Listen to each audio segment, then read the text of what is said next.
እኛ ኢትዮጵያውያን በሰው ሀገር ክብር አይገባን፣ በሰው ሀገር ፍትህ አይገባን። እኛ እኮ ትግሬ፣ አማራ፣ ኦሮሞ እያልን እርስ በርስ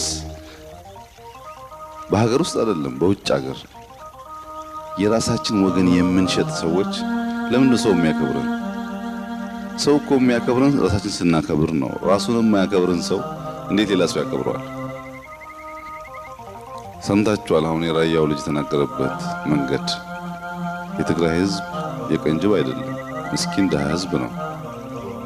እንዴት ተብሎ ደሃ እንደሚበድል ደሃ እንደሚገፋ ስለሚያዩ ባትናገሩም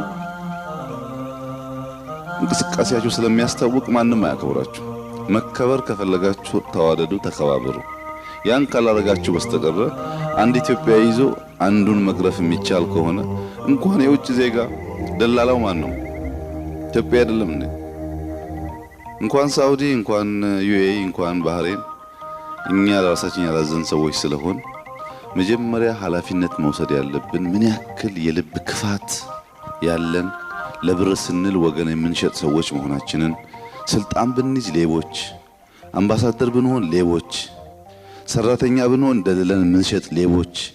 ይህንን ክፉ በሽታ እያንዳንዱ ሰው ከራሱ ካላራገፈ በስተቀር ኮሌክቲቭሊ ኢትዮጵያ መለወጥ አትችልም።